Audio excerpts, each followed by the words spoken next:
I stood in front of 200 people at our company's annual party, holding a USB drive that contained every email, every lie, and every stolen idea that my coworker used to steal my promotion. In 60 seconds, her career and the boss who helped her would be destroyed in front of everyone. Hi, I'm Jenna, and this is the story of how my trusted coworker became my mentor, then my friend, then the person who stole the promotion I'd worked 3 years for, and how I made sure everyone knew the truth at the worst possible moment for her.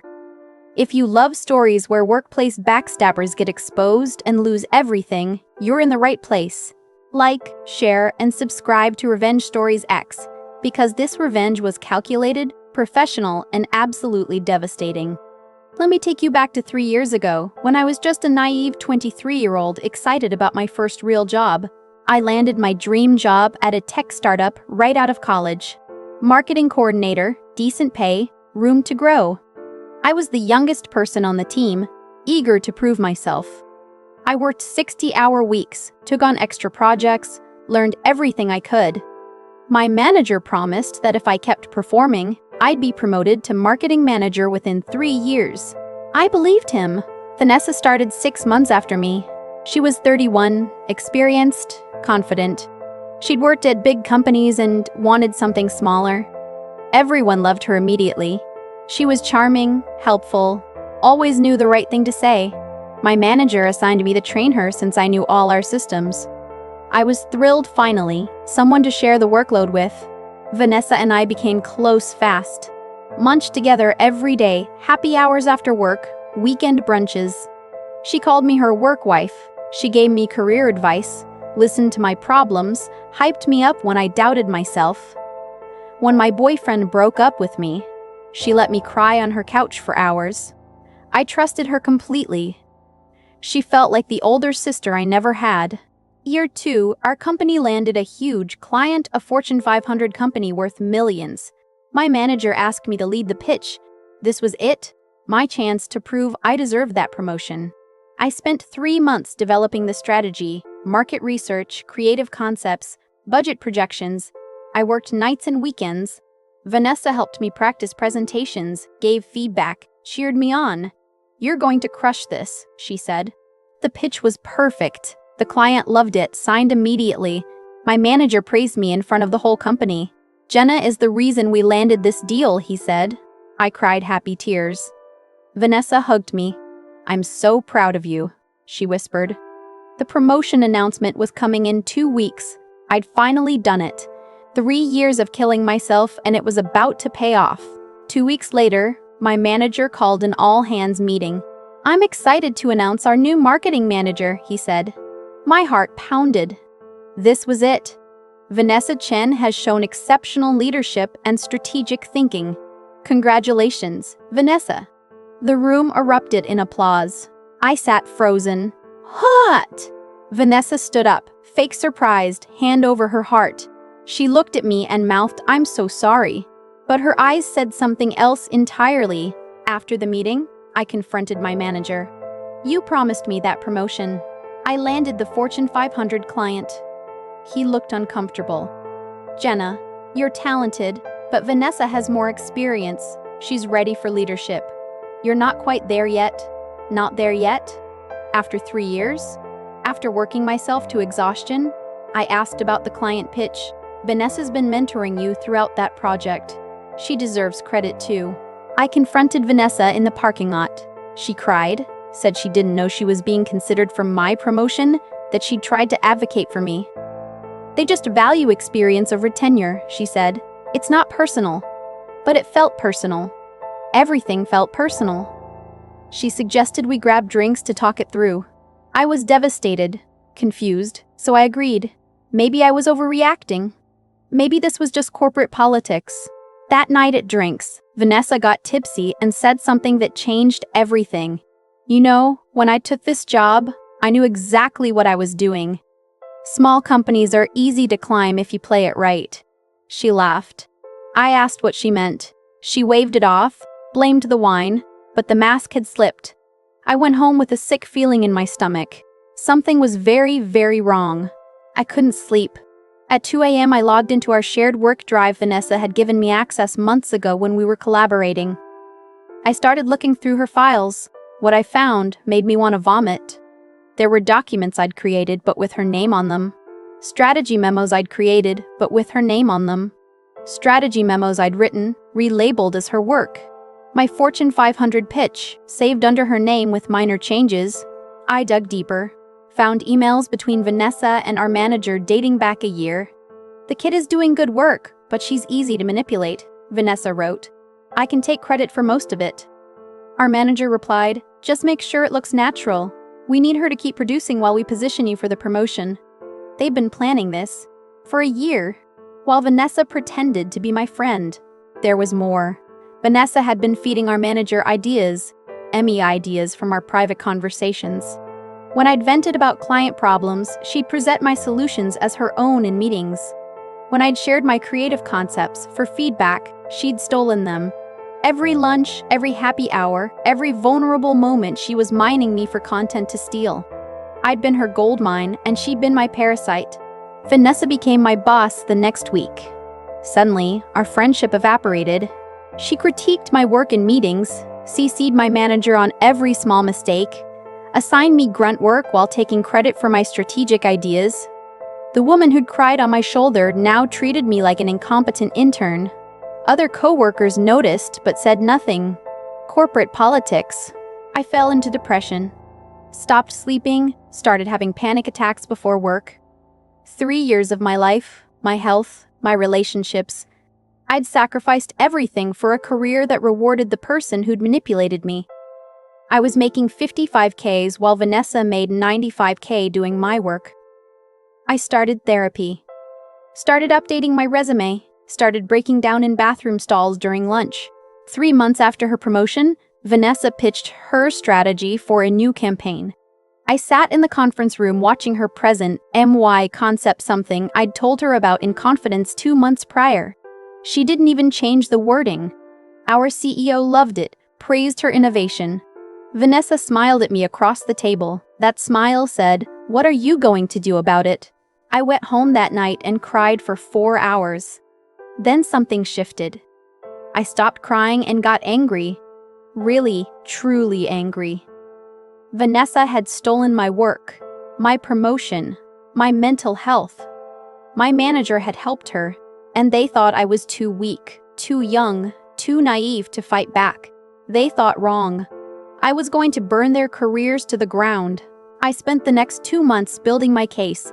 I documented every stolen idea with timestamps, saved emails where I'd shared concepts, then found Vanessa's presentations using identical language, created a timeline of her plagiarism, compared my original work files with metadata showing creation dates to her submissions. The evidence was overwhelming and undeniable. While documenting, I discovered something explosive. Vanessa and our manager weren't just collaborators, they were having an affair. Calendar invites for strategy sessions at hotels. Expense reports for romantic dinners. Text messages I found in email forwards.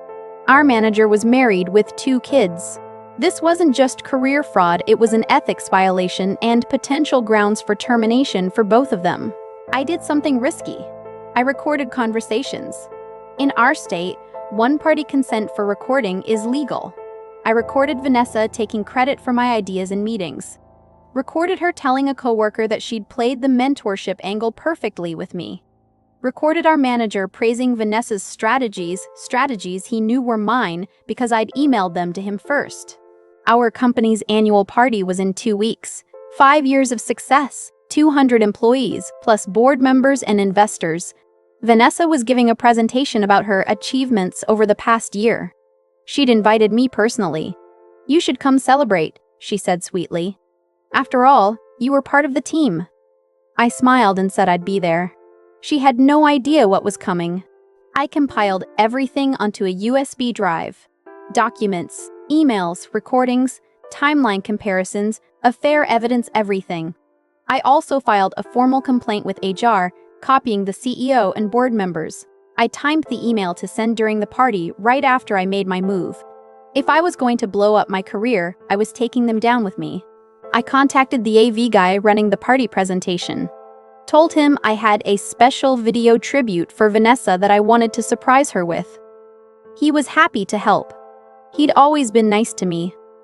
I gave him a USB drive. Not the USB drive that stayed with me. He loaded it into the system. Everything was set. Now, I just had to wait. The party was beautiful. Open bar, catered food, string lights. Vanessa held court laughing with executives, looking powerful in her designer dress. She'd posted about it on Instagram, celebrating 5 years of innovation. Innovation she stole from me. I nursed a single drink and waited. My heart was calm. I'd never been more certain of anything in my life. To present her year in review, she clicked through slides showing her campaigns, her strategies, her wins. The Fortune 500 client prominently featured. This success came from innovative thinking and strong leadership, she said. People applauded. Our manager beamed at her from the front row. I stood in the back, invisible as always. Then I raised my hand. Vanessa, I called out. Can I add something to your presentation? Just a quick word about our collaboration. She looked startled but recovered quickly. Of course, Jenna. Come on up. She thought I was going to praise her publicly. Cement her victory. I walked to the stage, took the microphone, and plugged my USB drive into the laptop. Thanks. This will just take a minute. The screen changed. Side-by-side comparison. My original document dated March 2023. Vanessa's identical strategy presented in April 2023. Then another. And another. Email screenshots where I'd shared ideas, followed by Vanessa's presentations using my exact words. The room went silent. Vanessa's face drained of color. "What are you doing?" she hissed. I ignored her and kept clicking. Then I played the recordings. Vanessa's voice filled the room. I played the mentorship angle perfectly. She has no idea I've been taking credit for her work. Our manager's voice. Just make sure it looks natural. We need her to keep producing. Gasps rippled through the crowd.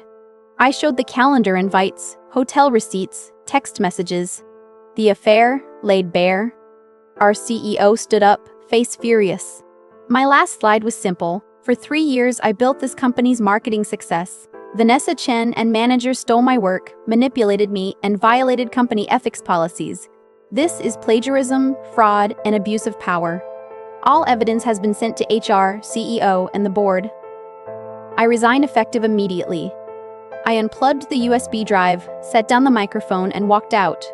Behind me, chaos erupted. The company launched an immediate investigation. Within 48 hours, both Vanessa and our manager were placed on administrative leave. Within a week, both were fired for ethics violations, fraud, and creating a hostile work environment. Vanessa tried to deny everything, but the evidence was irrefutable. The board was furious. They'd been praising stolen work for a year. Vanessa's firing included a clause preventing her from working in our industry for 2 years.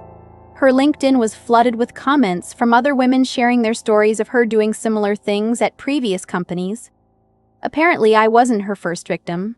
Our manager lost his job, his marriage, and his reputation. Last I heard, he's working in a completely different field. The company reached out to me through a lawyer, offered a settlement, $150,000 for the work I'd done that Vanessa took credit for, plus damages for emotional distress.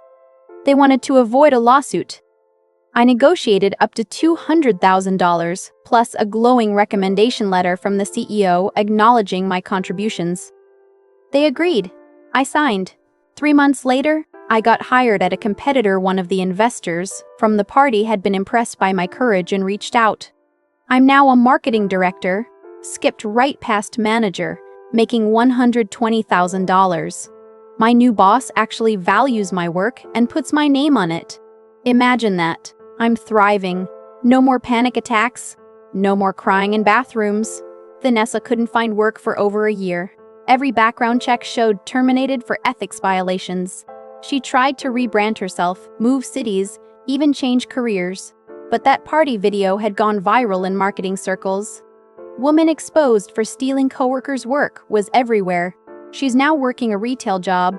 No more designer dresses. no more power lunches, just consequences. People ask if I regret nuking my career so publicly. Here's the truth. I didn't nuke my career, I saved it. If I'd stayed quiet, I would have kept being exploited, stealing credit for work I did. By exposing them, I proved my worth and my backbone. Sometimes you have to burn bridges to stop people from walking all over you, and sometimes those bridges deserve to burn word. I'm 27 now, still at my new company, just got promoted again to senior director. I mentor junior employees and teach them to document everything, speak up early, and never let anyone diminish their contributions. Vanessa tried to break me, but instead she taught me to never apologize for taking up space or demanding credit for my work. Best lesson I ever learned. Vanessa thought she was smarter than me. She thought friendship was a tool to manipulate me with. She thought I'd never find out or never fight back. She was wrong on every count. Corporate backstabbers count on silence, on victims being too afraid to make waves. But I made a tsunami. If this story resonated with you, hit that like button and share it with anyone who's ever had their work stolen or been betrayed by a workplace friend. Subscribe to Revenge Stories X for more stories of people who refuse to be silenced. My name is Jenna, and remember, always document your work. Because the people who smile to your face might be the ones stealing behind your back.